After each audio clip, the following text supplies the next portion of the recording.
Bonsoir, merci d'être avec nous sur La Première. Voici les titres de l'actualité de ce dimanche 15 septembre. Inspection générale avant l'embarquement des jeunes participants au Taurea Move de Raiatea. Gendarmes, policiers et douaniers ont fait quelques trouvailles en matière de stupéfiants. Les protestants de Vairao et de Tefareri à Huahine, liés par la foi et les échanges culturels, le jumelage entre les deux paroisses a débuté l'année dernière. Toujours à la presqu'île, à Taravo, le tout premier Whareora a été officiellement inauguré. Déjà en fonction, il propose de faciliter les démarches administratives sans devoir se déplacer à Papeete. Dans notre Fénois d'avant, nous irons côté montagne pour découvrir la capture des chevrettes. Les pêcheurs se plaignaient déjà de la rareté de la ressource en 1995. Et comme tous les dimanches, vous avez rendez-vous avec l'actualité sportive. Juste après ce journal, vous retrouverez David Chang dans Tout Ado Sport, nouvelle formule. Les forces de l'ordre étaient sur le pied de guerre ce matin à la gare maritime. DTPN, douane, gendarmerie ou police municipale, une vingtaine d'agents étaient mobilisés pour la recherche de stupéfiants. Leur cible, les bagages des jeunes en partance pour le festival Taurea Move à Raiatea. Pour embarquer à bord de l'Apetei Express, il fallait montrer patte blanche. Reportage au petit matin avec Mélissa Chong et Jérôme Lee. Jack a du flair. En quelques secondes, le malinois de la gendarmerie marque la présence d'une odeur de stupéfiants dans les bagages, de quoi interpeller les jeunes. Je pense qu'ils ont pas mal raison aussi de faire ça. C'est pas, ils peuvent peut-être trouver quelque chose. Les policiers, ils ont trouvé une pipette dans le sac de mon collègue et ils ont pris la pipette avec eux et ils l'ont cassée. D'accord. Et les conséquences là, c'est quand même qu'ils partent quand même sur le... Oui, ils partent quand même avec nous, mais les policiers, ils ont pris son doté au cas où. Et ça fait peur à les chiens. Le chien, il voulait juste manger le casse-croûte avec nous. Le casse-croûte attendra pour Jack. En 2 heures, les forces de l'ordre relèvent 10 marquages d'anciennes odeurs et confisquent 2 pipettes sur les quelques 500 bagages. Un résultat faible et très encourageant. Ils ont bien respecté les consignes RAS. On n'a rien trouvé de produits stupéfiants sur les 574 passages. Les entraîneurs et tous les coachs et les responsables, ils ont bien sensibilisé par rapport à la drogue. En embarquant sur le Apetei Express, ces adolescents partent pour des aventures sportives avec un encadrement rigoureux. C'est la condition du Taurea Move, c'est-à-dire que 223 activités attendent les jeunes sur Raiatea avec 4 jours de festival. Mais l'idée derrière, c'est de prévenir les jeunes qu'ils auront tout ça à condition qu'ils se plient au règlement. Sur le quai, les sentiments d'excitation et d'appréhension s'entremêlent. Il faut dire que certains partent pour la première fois à Uturoa. J'ai rêvé de faire ce voyage pour aller à Raiatea et j'aimerais bien représenter mon île à Uruangai. Un deuxième convoi se fera demain au départ des Raromatei. Les 1300 jeunes attendus à Raiatea vont participer à plus de 200 animations de prévention et de loisirs pendant 4 jours. Ça y est, l'embarquement du fret est terminé sur le Tahiti Nui. Il ne reste plus qu'à enregistrer les quelques 200 passagers pour Makatea. C'est que la 3e Makatea Vertical Adventure débute demain. Je vous propose de retrouver Ariho et Tef Afana qui compte bien lui aussi escalader les parois de la belle Makatea. Il en a pour 9 heures de navigation avant d'atteindre l'atoll.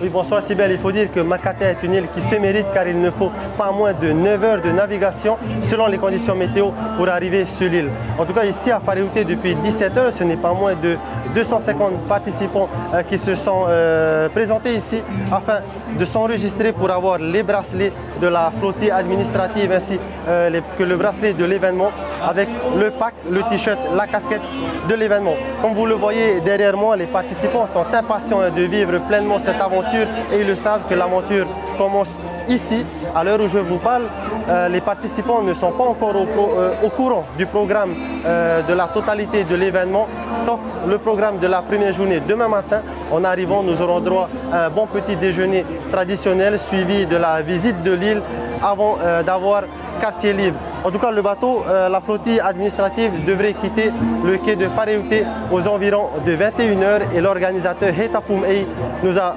promis un beau lever du jour demain matin en arrivant sur Makatea. Merci beaucoup Ariho et on vous souhaite un bon voyage avec Marcel Bonneau également. Les paroisses protestantes de Vairao et de Tefareria à Huahine sont jumelées. Plus de 200 fidèles échangent ainsi autour de leur foi, bien sûr, mais aussi de la culture et des lieux emblématiques de leur commune. On voit cela avec Lucille Guichet et Dylan Fels.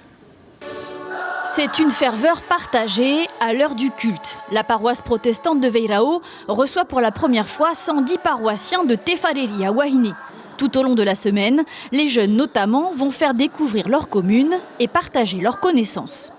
On va à Terupo, c'est la rivière et quand on va à la rivière. Et du coup, qu'est-ce qui vous plaît le plus? Est-ce que c'est le culte ou les sorties? Les sorties. Ça donne de motivation, du courage et de la culture. L'année dernière, la paroisse de Huahine avait reçu Vairao. Cette année, c'est donc le retour.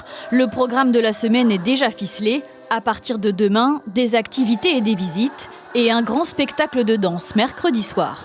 C'est l'occasion pour nous de valoriser nos sites emblématiques de la commune et aussi nos sources, nos rivières qui sont aujourd'hui connus en partie. Les jeunes gens de Huahine, il y a la plupart qui ne quittent pas leur île, de voir autre chose que Huahine.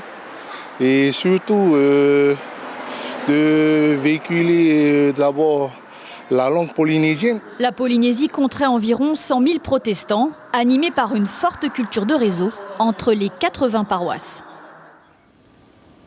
C'était une promesse de campagne du Tavini Huiratira, multiplier les Whare Ora, ces services administratifs de proximité. Celui de Tarawa, le tout premier de Polynésie, a été inauguré vendredi matin en présence du président du pays, de la vice-présidente, de la ministre du Travail et du maire de Tarawa. Mais en réalité, cet espace est déjà ouvert au public depuis près d'un an. Mérini Gamblin, Heidi Enko.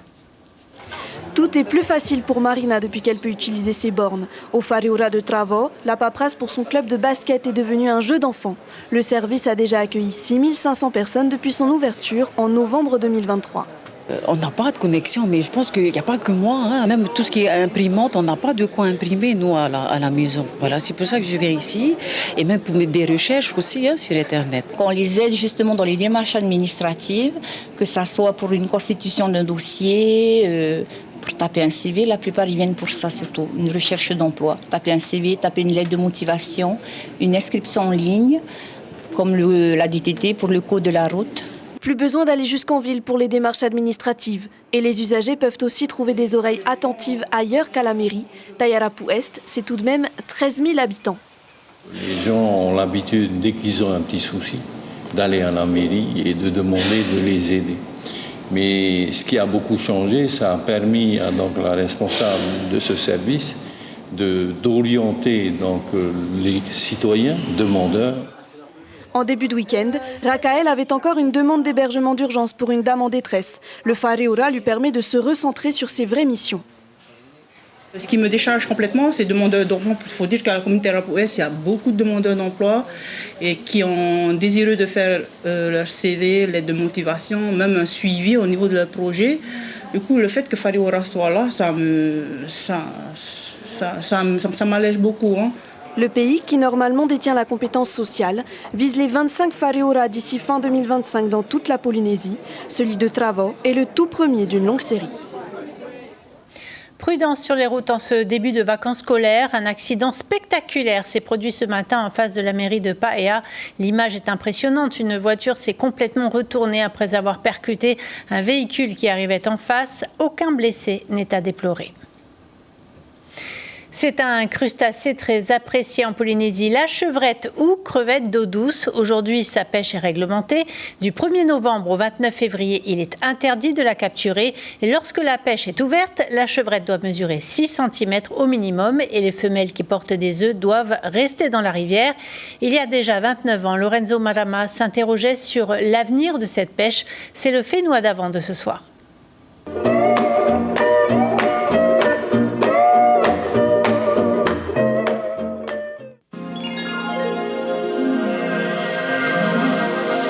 Pour Marcel et Moulineau, la pêche à la chevrette n'est plus un secret.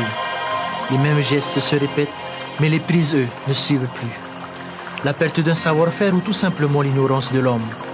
En effet, nos rivières ne regorgent plus autant de vie qu'avant, si ce n'est la présence de quelques détritus, preuve d'une société de consommation à outrance.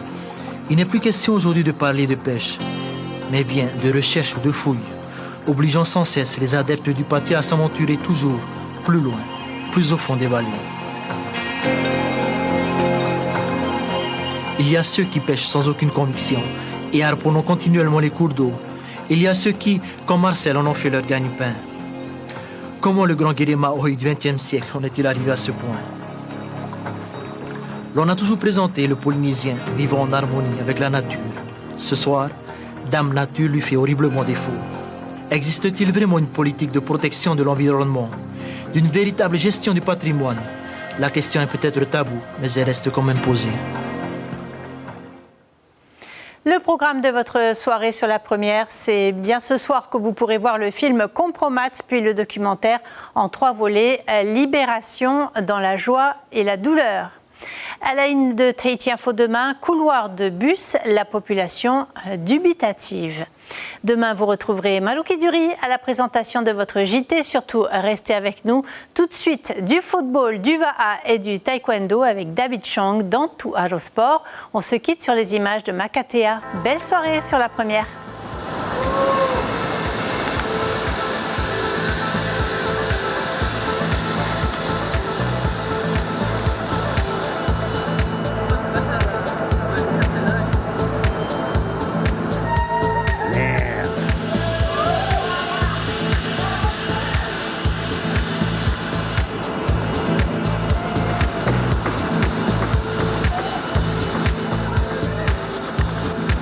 Look it out.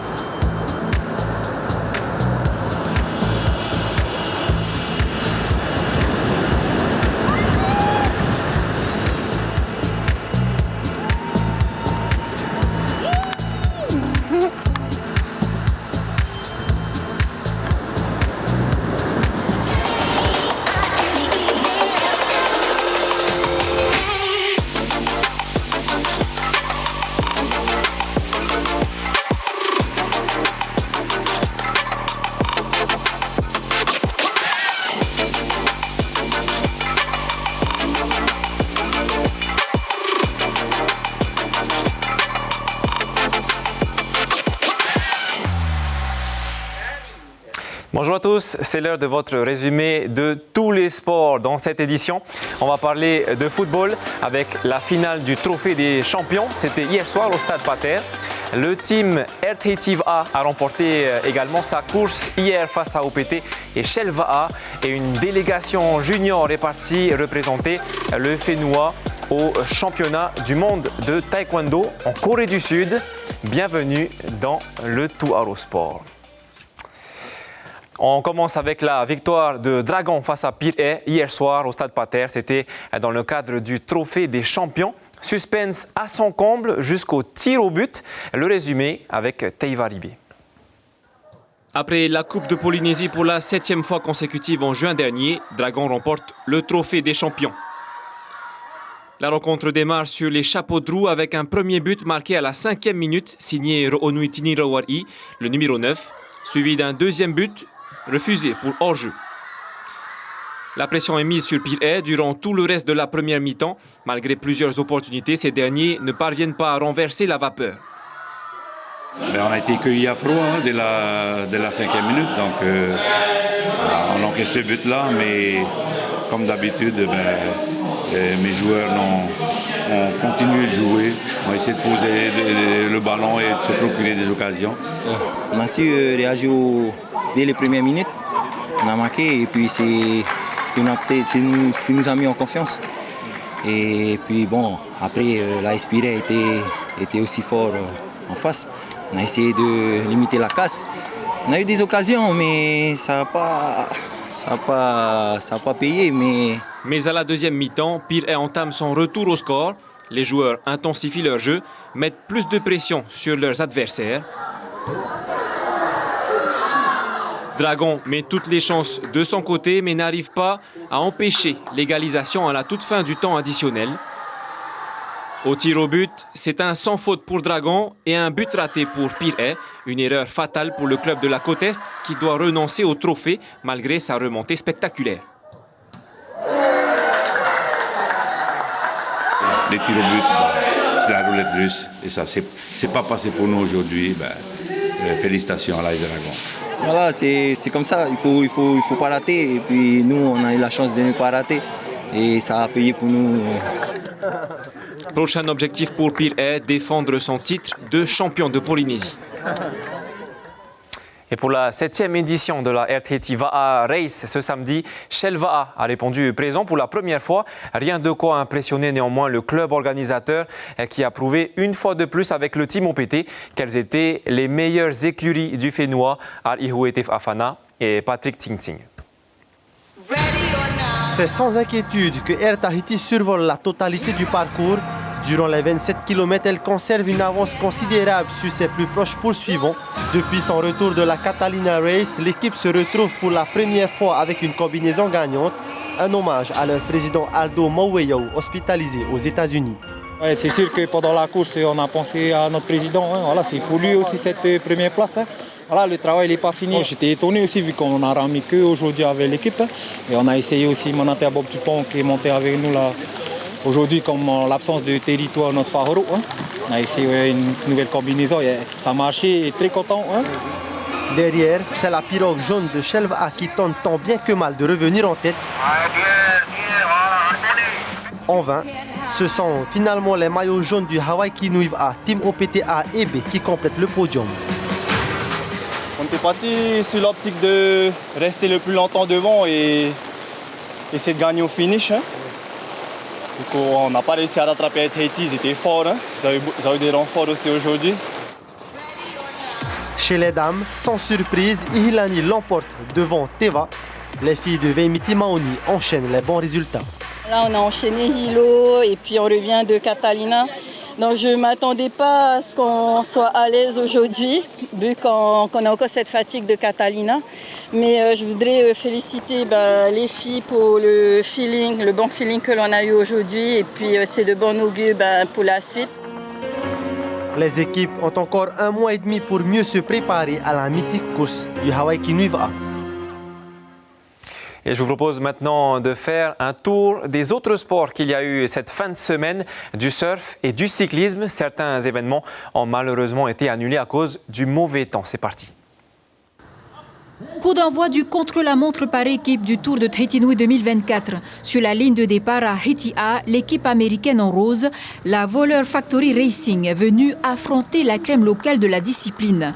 Ajouter à cela un arbitre international, c'est tout juste inespéré pour la fédération. Jacques Itaren, qui est venu il y a 2 ans, qui est président du jury et commissaire international de l'UCI. Et donc je lui ai demandé son concours, il a accepté favorablement. Donc c'est très bon pour nous parce que avoir une pointure comme cela au niveau pour nos officiels, c'est exactement ce qu'il nous faut. La première formation du Team Pirée remporte ce contre-la-montre de 28 km en 33 minutes et 31 secondes devant l'équipe des USA et le Team Orohena Racing. En surf, Tia Zebrowski a remporté vendredi le Caraïbos Surf de nuit à Anglette. Elle enchaîne samedi sa 2e victoire à la Rip Curl Grom Search en U16.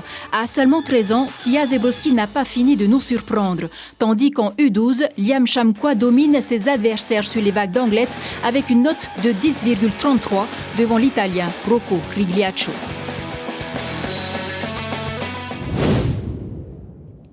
Enfin, pas de chance pour les adeptes du BMX. La première rencontre de la Haito Nui a été annulée hier en raison des fortes pluies. 2 riders néo-zélandais de haut niveau étaient les guest stars de l'événement. Les férus de la discipline pourront toutefois profiter d'une semaine de stage avec les champions kiwis dès lundi, avec en bonus une compétition prévue dimanche prochain. Ils sont partis vendredi à l'aube pour rejoindre Chuncheon en Corée du Sud. 6 athlètes de la sélection tahitienne de taekwondo participeront au championnat du monde junior du 1er au 6 octobre.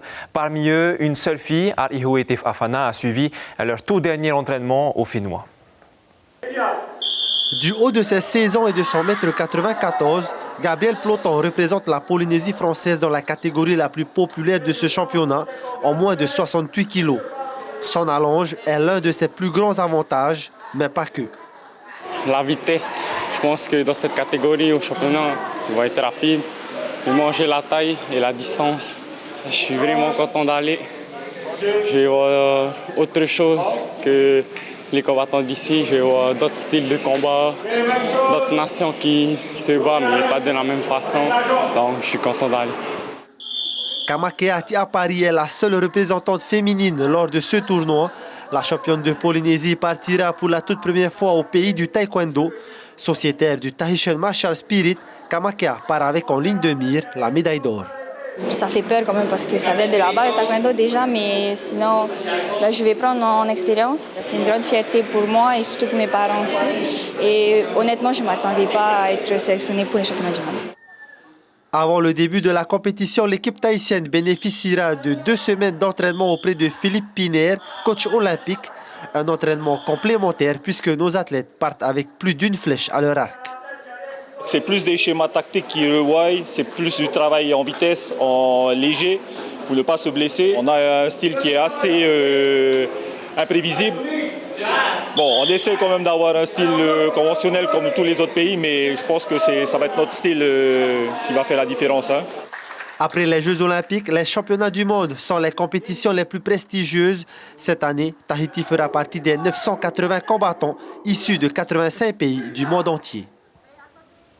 Il est déjà temps de se quitter. La semaine prochaine, au programme, il y aura la Hawaii Kinui Va'a solo, du MMA et du grappling, mais aussi du crossfit avec une compétition à l'étranger.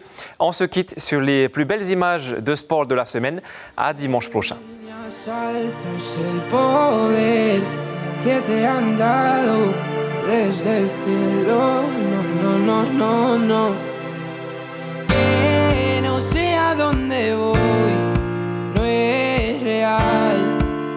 Hace ya tiempo te volviste uno más.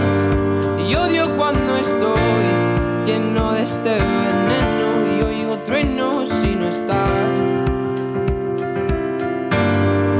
¿Qué me has hecho? ¿Dónde estoy? Se me aparecen 1000 planetas. De repente esto es una alucinación. Quiero ver tu tramitada, alejarme de esta ciudad y contagiarme de tu forma de pensar. Retrouvez ce programme en replay sur notre site internet.